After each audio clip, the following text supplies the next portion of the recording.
Muhammad ibn Abdullah wa alihi wa ashabihi wa wabarakatuh ba'du. Puji dan syukur adalah kita panjatkan kehadirat Allah Subhanahu wa taala. Salawat dan salam semoga tercurahkan pada junjungan kita Nabi besar Muhammad sallallahu alaihi wasallam. Mari kita awali perkuliahan kita dengan sama-sama membaca basmalah. Bismillahirrahmanirrahim.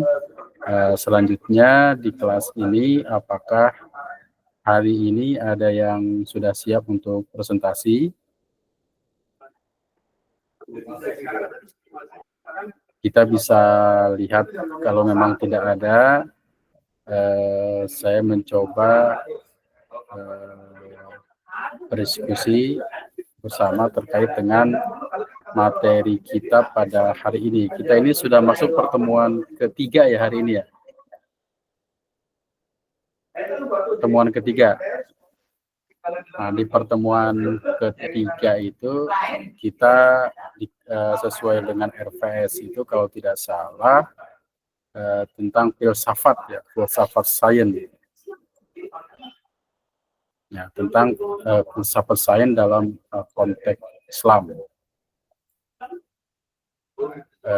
Mungkin ada yang bisa melihat RPS yang sudah di-share di kelas gitu ya, itu adalah materi-materi yang memang sudah kita buat ya di kelas kita. Nah, coba kita lihat dulu, kita lihat ke kelas kita.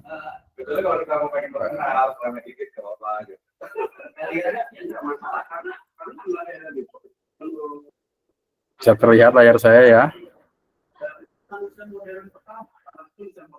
Nah, kita lihat kelas kita. Di kelas ini kelas filsafat 3C ya, kelas filsafat 3C. Ya, sebentar dulu kita masuk dulu. Ya, jam 1 kita mulai.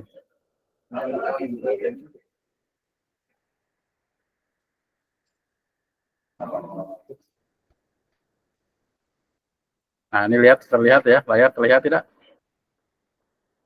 Terlihat, Pak. Ya, terlihat ya. Nah, di sini di materi itu ada FPS ya, filsafat umum dan umum. Kita bahasan kita, saya hanya mengingatkan ada di sini. Termasuk hari ini kita membahas pada pertemuan ketiga ya, filsafat sains memahami ilmu pengetahuan dalam konteks Islam. Ini mohon maaf di sini agak ramai ya, jadi mungkin suara saya agak berlabing ya. Ya, kita lihat mungkin ada rekan-rekan yang masuk.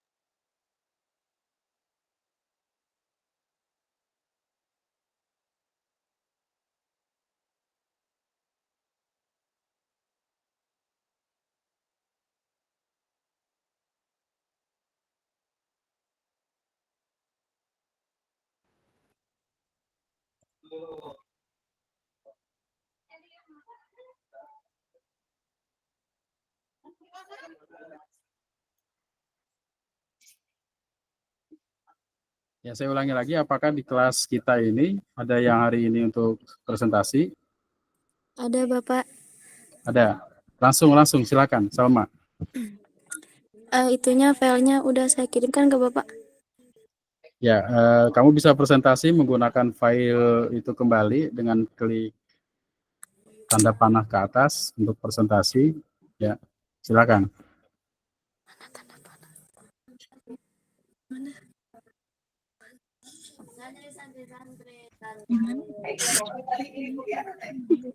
Gimana Bapak? Di layar kamu pakai gunakan handphone atau komputer atau laptop? Handphone, Pak. Handphone itu juga bisa sebenarnya klik ada tanda panah ke atas. Di layar kamu itu ada tanda panah ke atas, diklik. Iya. Nah, itu. Nah, cari filenya yang untuk dipresentasikan.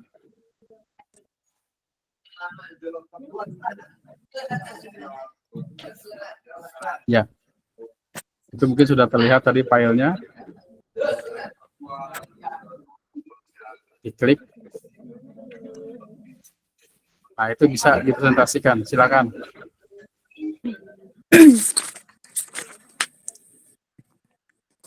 Assalamualaikum warahmatullahi wabarakatuh. Assalamualaikum warahmatullahi wabarakatuh. Baik, di sini saya akan mempresentasikan tugas saya mengenai memahami ilmu pengetahuan dalam konteks Islam. Sebelum memulai presentasi, izinkan saya memperkenalkan diri terlebih dahulu. Perkenalkan, nama saya Neng Salma. Asal saya dari Megamendung. Posisi saya saat ini adalah mengajar di Darus Ar-Rahman. Di sini ada catatan yang akan saya presentasikan. Teman-teman boleh melihatnya dan memperhatikannya, dan semoga bisa bermanfaat bagi teman-teman, bil khusus bagi diri saya sendiri. Baik, di sini ada ikhtisar yang pertama, yaitu latar belakang, kajian teori, tujuan, hasil, kesimpulan, dan penutup. Untuk latar belakangnya, ilmu pengetahuan merupakan hal yang tidak dapat dipisahkan dari ajaran agama Islam. Sebab kata Islam itu sendiri dari kata dasar aslama yang artinya tunduk patuh. Mempunyai makna tunduk patuh kepada kehendak atau ketentuan Allah. Ilmu bukan sekedar pengetahuan klaulet, tetapi merangkum Ya, lanjut.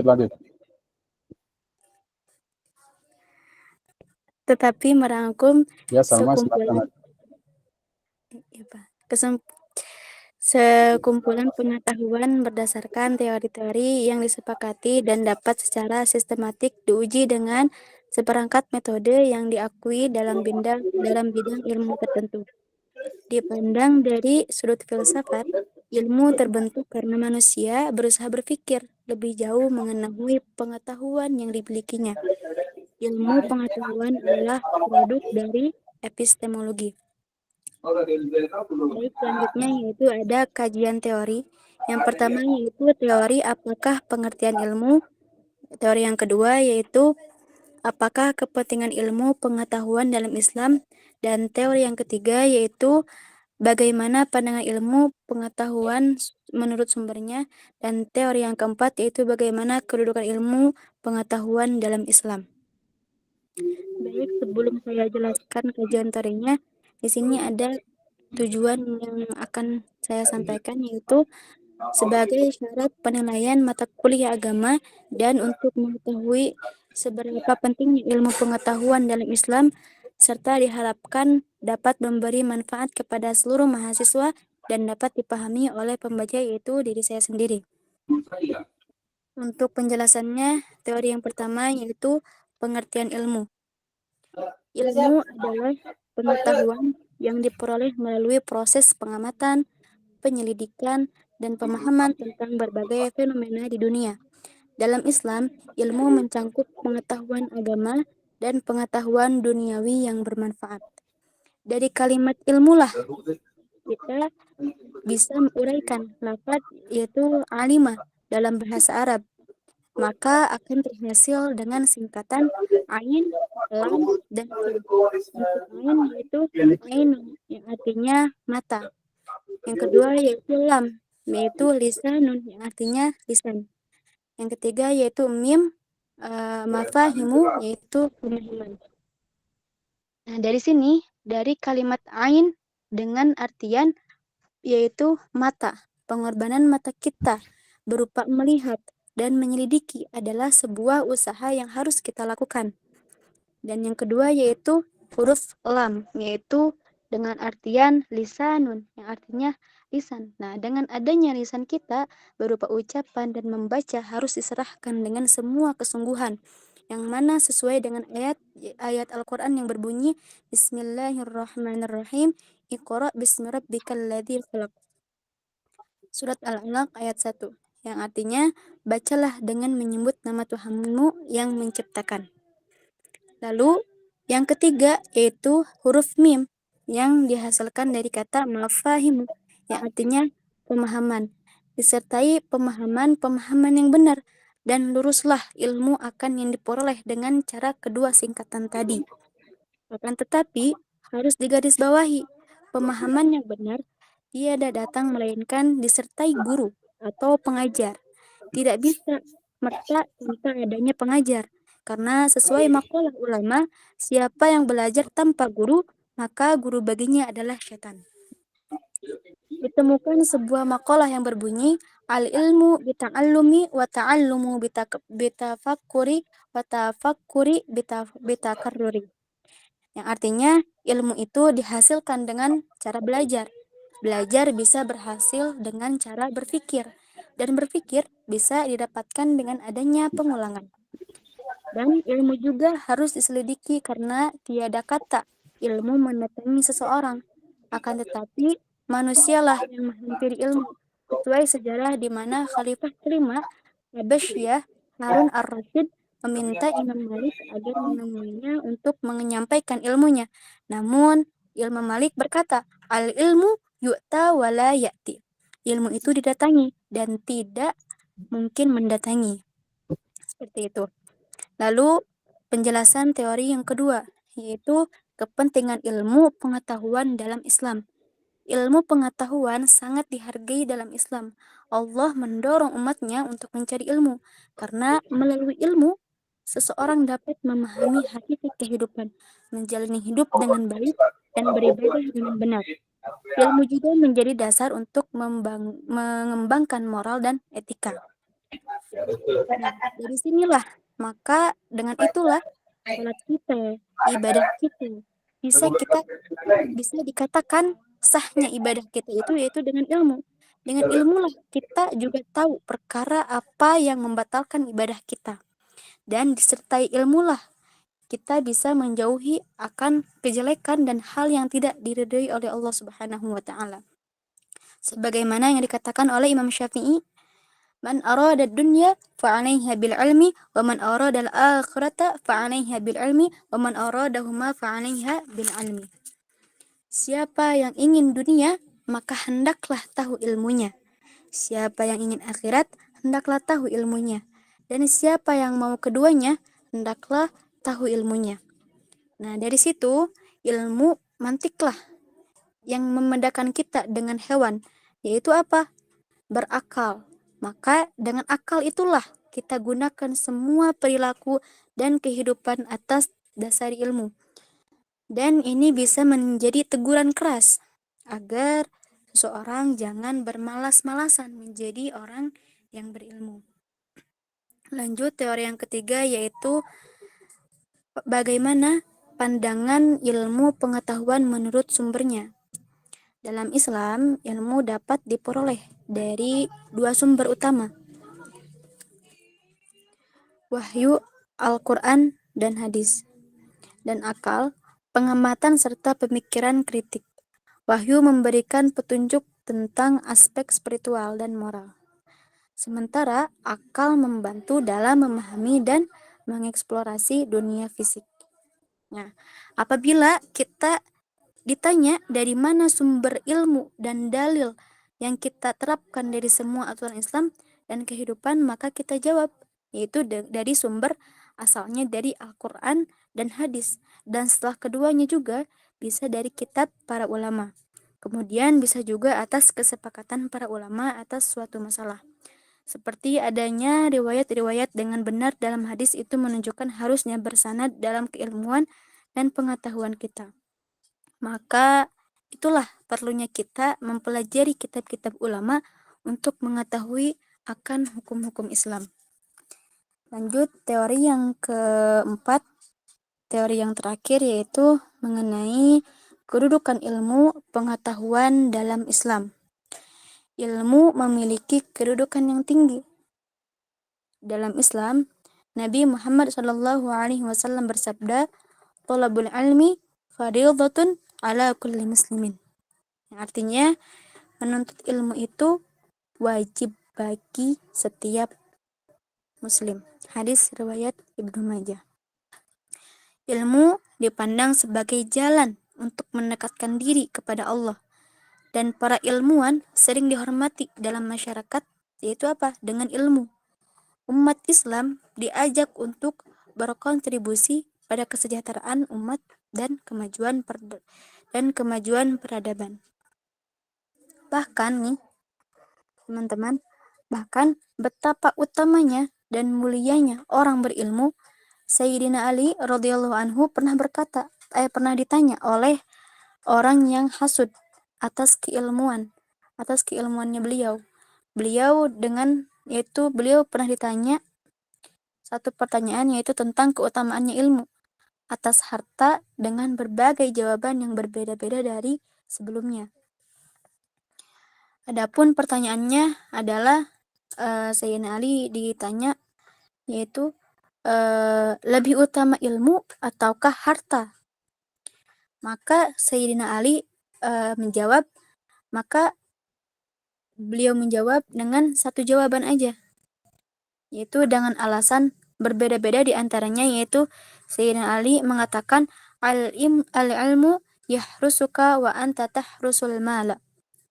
Ilmu akan menjagamu, sedangkan harta engkaulah yang menjaganya. Nah, disitulah dengan ilmu kita akan terjaga dari maksiat. Dan dengan ilmulah yang menolong kita akan kebenaran dan ketaatan. Sedangkan harta, kitalah yang menyimpan dan menjaganya, baik dari lemari ataupun yang di bank mandiri. Kalau teman-teman jaga hartanya di mana nih?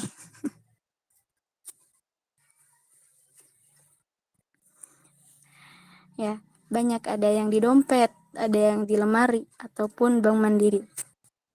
Rasulullah Shallallahu Alaihi Wasallam bersabda, "Akrimul ulama'a fa innahum indallahi kurama'u mukramuna." Muliakanlah ulama, yaitu orang-orang yang mengerti ilmu syariat dan mengamalkannya, karena itu orang-orang mulia, orang-orang pilihan Allah, dan orang yang dimuliakan pula di kalangan malaikat. Yang artinya betapa berharganya dan mulianya orang berilmu di sisi Allah, bahkan para malaikat. Jika sudah mulia di sisi Allah, maka apalagi yang dicari selain istiqomah akan kebaikan dan mengamalkan semua ilmu yang diketahui.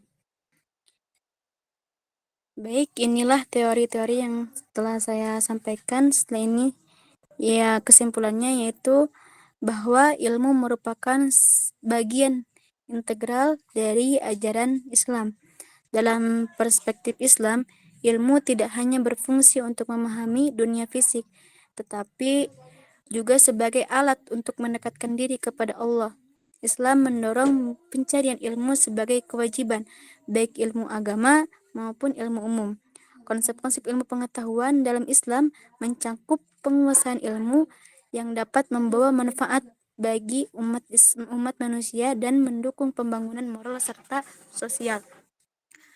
Penutup, integrasi antara ilmu pengetahuan dan nilai-nilai Islam sangat penting dalam membentuk karakter individu dan masyarakat. Dengan mengedepankan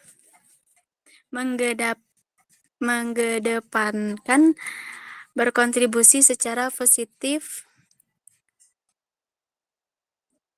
etika dan moral dalam penguasaan ilmu, umat Islam dapat berkontribusi secara positif dalam kemajuan peradaban manusia.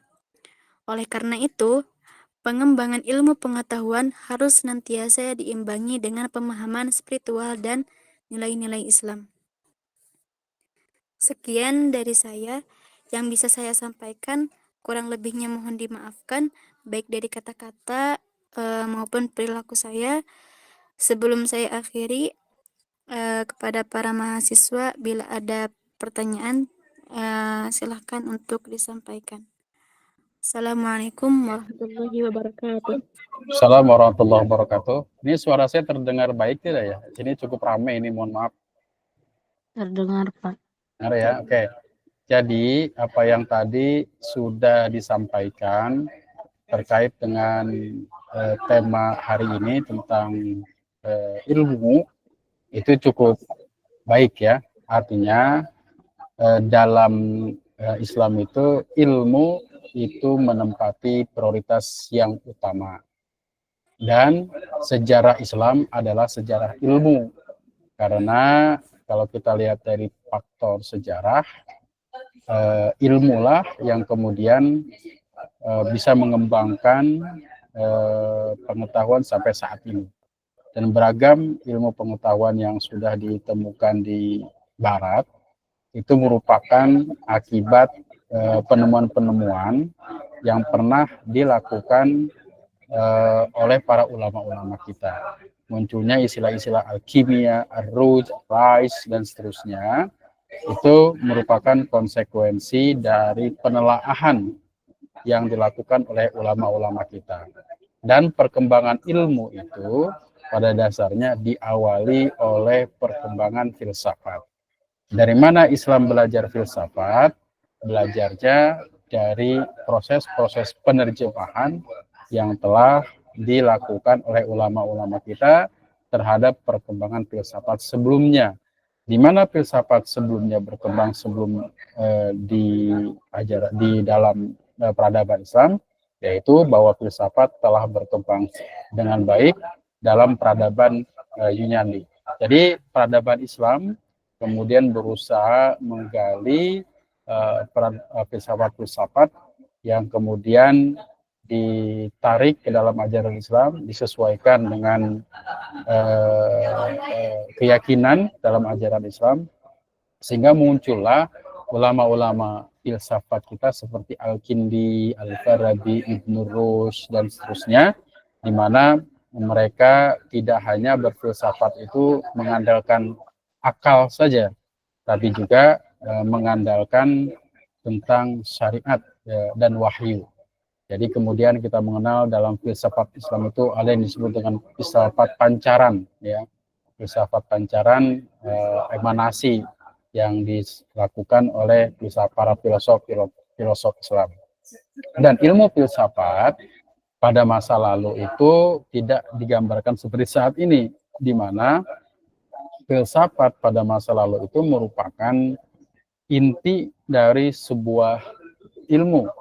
Jadi kalau filsafat itu selalu mempertanyakan. Pertanyaan-pertanyaan filsafat itu pada dasarnya nanti akan mengarah kepada terwujudnya disiplin-disiplin ilmu.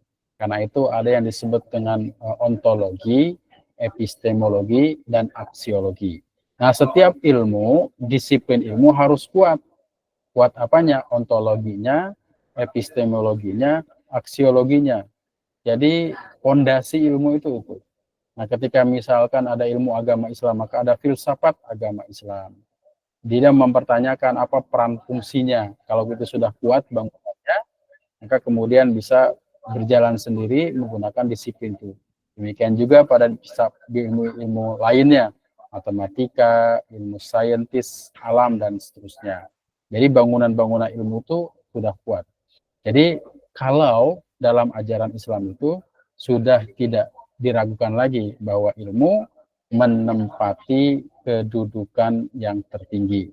Dan ilmu pernah berkembang dalam pelajaran Islam karena umat Islam itu selalu mengutamakan, ya, menghormati ilmu pengetahuan. Dan ini sejalan dengan ajaran Islam, di mana dalam ajaran Islam itu menghormati ilmu, ya, misalkan yarfa'illahu alladzina amanu minkum walladzina utul ilma darajat, bahwa orang yang menjalankan ilmu pengetahuan, orang yang terlibat dalam ilmu pengetahuan itu akan diangkat derajatnya oleh Allah Subhanahu wa taala. Yarfa'illahu alladziina aamanu minkum, Allah akan mengangkat derajat orang-orang yang berilmu di antara kamu, walladzina utul ilma darajatan, orang-orang yang memiliki ilmu dengan derajat yang tinggi, derajat yang tinggi. Nah, kemudian di mana filsafat itu berfungsi? Nah, filsafat itu selalu mempertanyakan tentang ilmu. Apakah bangunan ilmunya sudah kuat atau tidak? Nah, karena itu tema-tema yang sudah disampaikan itu penting bagi kita bahas untuk mempertanyakan kedudukan ilmu itu sesuai dengan logika ilmiah yang ada. Jadi ilmu itu harus didasarkan atas logika ilmiah yang ada. Nah, misalkan di sini sebagai contoh ya, kita membahas tentang dalam filsafat ilmu, dan umum yang kita bahas itu ada istilahnya tentang filsafat sains dalam konteks Islam. Maka kemudian filsafat itu selalu bertanya, apa itu filsafat sains? Jadi setiap disiplin ilmu itu pasti memiliki filsafat. Kita belajar matematis, pasti belajar filsafat matematik. Disiplin ilmu agama, ada filsafat agama. Belajar sosiologi, ada filsafat sosiologi. Belajar politik, ada filsafat politik. Kenapa? Karena filsafat ini selalu mendasarkan atas pertanyaan-pertanyaan yang mendasar, di mana pertanyaan-pertanyaan yang mendasar itu membuat seseorang itu penasaran dan terus-menerus mencari kebenaran dalam filsafat itu. Nah, sebagaimana disampaikan di sini, misalkan bahwa filsafat sains itu adalah cabang filsafat yang mempelajari dasar-dasar metode dan batasan ilmu pengetahuan. Jadi orang akan bertanya, di mana sih batasan pengetahuan itu? Kira-kira pengetahuan itu ada batasnya enggak? Nah, kalau di ilmu pengetahuan itu didasarkan atas panca indera, apakah panca indera itu ada batasnya? Karena segala sesuatu yang didasarkan kepada filsafat itu selalu mempertanyakan itu. Dan dalam filsafat barat misalkan, itu selalu mendasarkan diri pada logika. Logika didasarkan atas panca indera. Nah, kemudian mereka mengatakan segala sesuatu itu disebut ada kalau bisa diterima, dirasakan oleh panca indera. Nah, kemudian permasalahannya adalah tidak semua yang ada itu kemudian bisa dirasakan dan dilihat oleh panca indera. Nah, karena itu ada proses-proses yang dialog ya antara ilmu pengetahuan dalam konteks barat dengan konteks Islam. Nah, misalkan tentang ada itu apa? Nah, misalkan mereka menyatakan bahwa Tuhan itu tidak ada.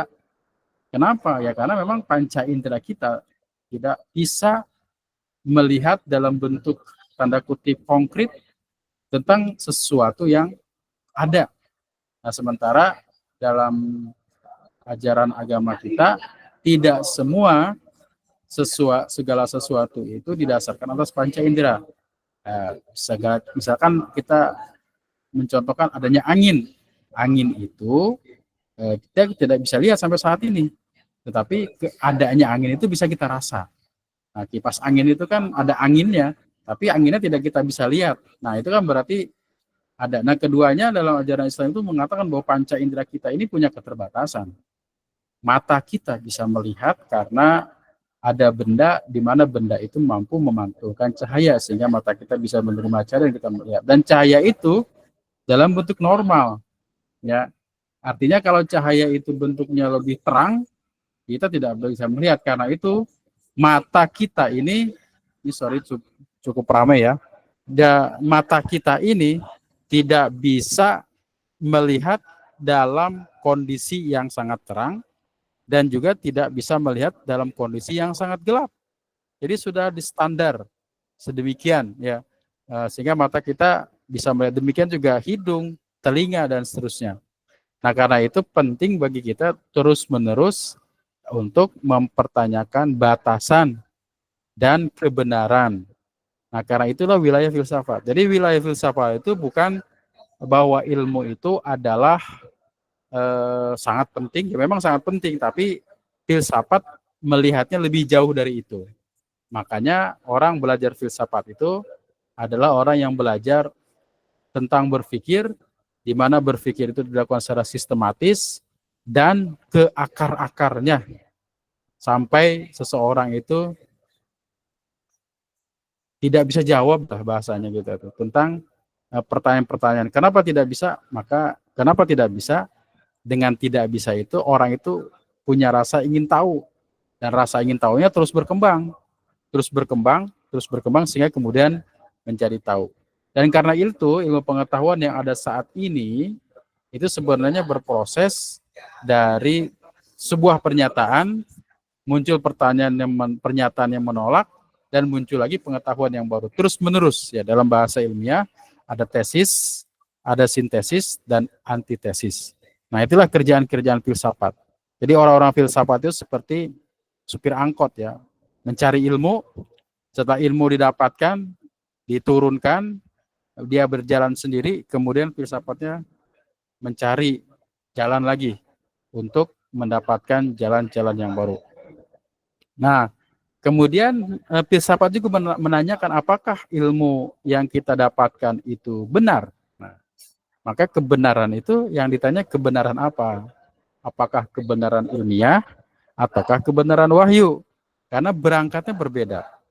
Kalau kebenaran ilmiah meragukan dahulu, baru kemudian setelah diteliti dianggap benar, kemudian dibuat pernyataan benar. Tapi kalau ilmu yang disumber dari wahyu, maka meragukan dulu. Setelah diragukan, ya, maka kemudian kalau ilmu yang bersumber dari wahyu, meyakini dulu. Ya, bukan meragukan, tapi meyakini dulu. Setelah diyakini, dianggap benar, kemudian diteliti dan ternyata benar, itu tambah memperkuat keimanannya. Tapi permasalahannya setelah diyakini, dicari kebenarannya tidak benar, nah itu akan membuat sebuah pertanyaan-pertanyaan yang baru. Ya, misalkan tentang Tuhan ya. Nah, dalam Islam itu konsep tauhid itu luar biasa. Tapi kalau dalam konteks agama lain, nah itu kita bisa melihat tidak sesuai ya, karena memang tidak sesuai itu dalam pengertian perspektif kita. Nah, tapi perspektif mereka itu adalah bisa sesuai. Karena itu sebenarnya kalau terkait dengan agama dan filsafat agama itu ada yang disebut dengan kebenaran perspektif ya. Jadi kebenaran yang dilakukan oleh masing-masing keyakinan. Nah, kemudian untuk mengetahui sesuatu itu secara ilmiah, maka harus digunakan metode ilmiah. Ya, pendekatan ilmiah itu adalah pendekatan sistematis dan logis, bertujuan untuk memahami fenomena alam, menjelaskan kenyataan, memperoleh pengetahuan yang dapat diuji, serta divalidasi. Dapat diuji, divalidasi. Maka kemudian dalam dunia kita saat ini ada yang disebut dengan positivisme ya. Artinya segala sesuatu itu ada ukuran-ukurannya. Nah, ukuran-ukuran itu juga berangkat dari filsafat ya. Misalkan ada ukuran 1 meter, 2 meter, derajat, kemudian ukuran-ukuran lainnya. Itu menegaskan adanya ukuran-ukuran tertentu sehingga seseorang itu ketika seseorang itu masuk rumah sakit itu pasti ada pemeriksaan. Layak nggak dia dirawat? Nah, karena ada aturan-aturan tertentu yang didasarkan atas teori-teori dan pengetahuan ilmiah. Nah, kemudian landasan-landasan itu ada mengamati, mengobservasi atau merumuskan pertanyaan dan membuat hipotesis. Jadi ilmu pengetahuan itu muncul dari mengamati. Mengapa begini, mengapa begitu, itu filsafat. Maka kemudian ada lagi disebut dengan mengambil kesimpulan. Mengambil kesimpulan bisa induktif, bisa deduktif, bisa dari umum ke khusus, bisa dari khusus ke umum. Itu adalah proses filsafat kami. Teman-teman sekalian, itu adalah hal-hal yang memang harus kita pelajari, dan itu sudah saya share materi ini di kelas ya. Silahkan nanti dipelajari, nanti kita diskusi lebih lanjut. Dan kemudian jangan lupa untuk mengisi kehadiran ya. Kehadiran sudah saya share di kelas ataupun saya share di ini ya, di diskusi kelas ini. Nih, kalau dilihat di ini ada ini mungkin layar saya terlihat ya. Di pesan ini tinggal diklik di sini ya. Itu bisa mengisi kehadiran. Oke, teman-teman sekalian, saya pikir itu saja pertemuan kita pada hari ini, dan saya mohon maaf yang sebesar-besarnya karena pada jam 13 ini ada kegiatan penutupan praktik lapangan profesi keguruan yang harus segera dilakukan, dan saya izin mohon maaf sebelumnya. Terima kasih atas kehadirannya, dan jangan lupa untuk mengisi di kelas ya. Terima kasih, mohon maaf, saya izin duluan. Kita tutup sama-sama pertemuan kita dengan membaca hamdalah. Alhamdulillahirabbil alamin. Demikian, assalamualaikum warahmatullahi wabarakatuh. Waalaikumsalam. Waalaikumsalam. Waalaikumsalam.